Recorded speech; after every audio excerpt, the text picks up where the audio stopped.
Goddag. Vi skal snakke om noget eldiagram på den her Macale-presser her. Og det vil lige starte med herhen på diagrammet her. Det er her. Der kan man se alle forskellige elkomponenter, vi har. De grønne af dem her, det er faktisk det er elhydrauliske. Det vil så sige, at det er vores spoler. Hvor vi har til de forskellige ting her. Den kan vi lige gennemgå først. Så vi tager lige alle spolerne først. Hvis vi nu starter heroppe, så har vi hele den række her. Det er faktisk oppe på vores ventilblok heroppe. Alle de 6 der. Og der kan vi lige starte med at sige, etteren her, det er herovre. Det er oppe på vores kammer, som I kan se her.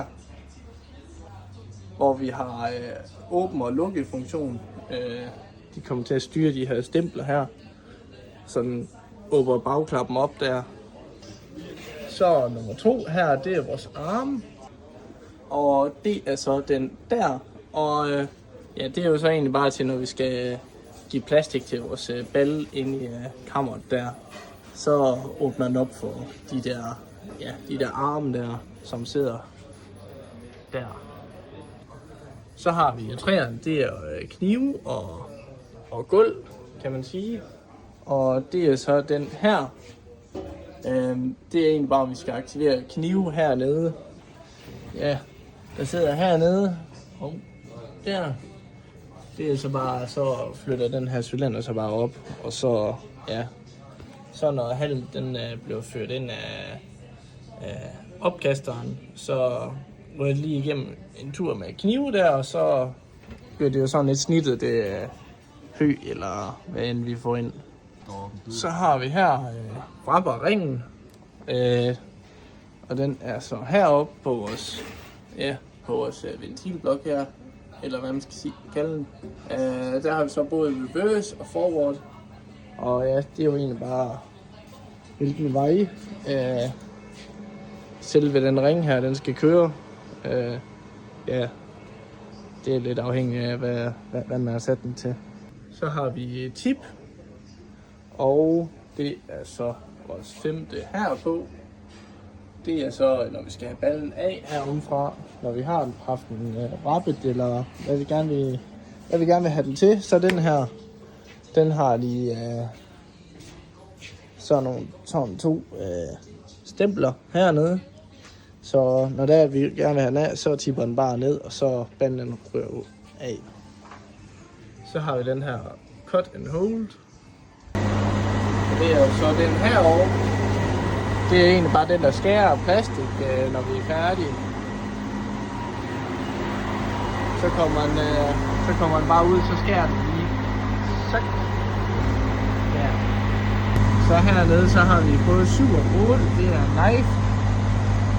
Diverter, solonid. Det er egentlig bare til vores knive, der sidder herhenne. Lige her. Den styrer egentlig funktionen på kniven om, hvor mange knive vi arbejder med, og så altså hvor langt over de er, når vi modskærer her. Så har vi den her bypass, Rønnø-ventil, og den kan vi se her på vores hydraulikdiagram. Og der kan vi se, at når den åbner, så går den udenom de her 2 motorer her. Så kører den bare direkte op til vores ringmotor, der styrer vores wrapper. Og den sidder jo her. Og det er så smart, at det er så, når vi bruger, eller når vi for eksempel skal udskifte vores wrap herude i sideren, så har vi den seje knap hernede. Så trykker man bare der, og så kører de her motorer jo ikke. Men så er det kun ringmotoren, der kører. Så da den kommer herhen på den her side, så kan vi putte ny plastik i, og så, så havde vi bellrollen. Den sidder her, og det egentlig var en slags aktiverings magnetventil. Så har vi vores net brake der. det er herhenne. Det er på vores netfilm, hvad vi har på. Det er lige en bremse til at lige sige stop. Nu skal I fandme ikke lige give mere. Så har vi alle de orange sensorer, vi har på maskinen. Og der har vi etteren her. Det er en motor speed sensor, en hastighedssensor til rapperen. Og den sidder så hernede under og måler på den her motor, hvor hurtigt den kører. Så har vi den her tip position sensor. Og den sidder jo så her. Der kan vi så se, om den her den er åben eller lukket. Det måler den ind på der. Lige der, ja. Så har vi her vores ringpositionssensor. Og det er herinde, den måler så på vores ring. Altså når de her de kommer forbi, og de kører rundt, så måler den, så kan sådan cirka ane på, hvorhenne vi har dem her til at være. Så har vi sådan en external warning beeper. Så har vi sådan en, den er her. Det er bare en alarm til egentlig bare, hvis der vi sinker den af, at nu kommer der altså en battle, så giver den der lige en lille lyd. Beep, beep, beep, ikke? Og så kommer den ned. Så har vi sådan en index button. Og det er jo den, vi bruger til, når vi skal fylde plastikå her. Så kan vi trykke på den knap her. Bum, bum. Og så vil ringen, den vil køre rundt. I stedet for, at vi skal hele vejen derop for at skifte, så kan den bare køre hele vejen herom til. Og så kan vi skifte den lige så nemt som her. Så har vi film sensor receiver. Og den sidder så deroppe. Og den mærker egentlig bare, om der er film til bællen.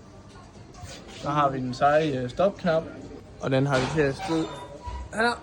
Til, hvis vi lige skal have stoppet for et eller andet. Hvis det er i gang at gå fuldstændig alt for os, så har vi lige en stopknap. Så har vi den her rear panel safety switch. Den sidder jo så her. Det er jo egentlig bare for, at så ved computeren, at bagskærmen er åben, så det var nok ikke en helt vildt god idé at køre endnu. Ja, så har vi så 9 og 10. Dem har vi så ikke på den her maskine. Det er sgu ekstra udstyret. Så vi hopper bare videre til 11'eren. Det er den her RNF detect sensor. Og den sidder jo så deroppe ved siden af kameraet. Og den tjekker egentlig bare, om der er plastik til ballen. Så har vi en RPM-sensor, en omdrejningssensor. Og den sidder så her, den tæller egentlig bare tandhjulet. Måske kan være, at vi kan se, om kæden er sprunget, eller hvor hurtigt den egentlig bare kører rundt. Så har vi en net cut sensor. Den har vi heroppe, der. Den registrerer egentlig bare, om nettet det er blevet klippet. Og den er her. Den måler, eller den kigger ind på de her stempler her, om hvor de arme her de egentlig er. Så har vi net clutch. Den sidder der, den kobling, og den blev egentlig trukket rundt deroppe fra, og så hele vejen derhen til den elmotor der. Så har vi den der density pressure. Den sidder herhenne.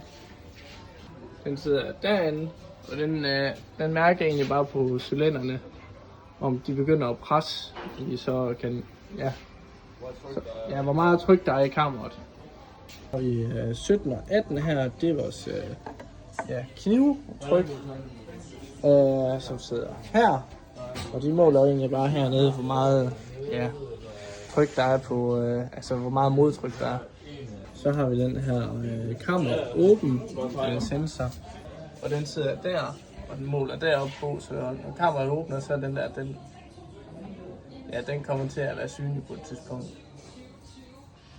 Og så har vi kamera vinkelsensor, og den sidder heroppe på cylinderen, og den måler ind på den der lille plade der, så den bliver ved med at sådan, gå op til indtil hvor den ikke kan se den længere, så ved den, at nu er kammeret sådan rykket rundt, kan man sige. Så har vi den her net speed sensor, og den har vi her. Den måler egentlig bare hastigheden på, hvor hurtigt, på nettet. Så har vi 22, 23 her, det er så vores knivsensor. 22, der sidder her, det er om den er aktiveret eller ej. Og så har vi 23'eren hernede, og det er så hvor mange af knivene, der så er sat op imod. Ja, hvis vi kører med 12, 12, 13 eller 25, eller hvad det nu er, den er sat til. Så har vi den her 24-25, det er tip pressure på begge af dem. Og det er så her, hvor de er målt og trykket på tipstemplerne derude. Og så har vi 26'eren her, det er vores fugtmåler. Og den sidder så her, og så kører den ind i kammeret herhenne et sted. Og det er så de der to små der kører ind i kammeret.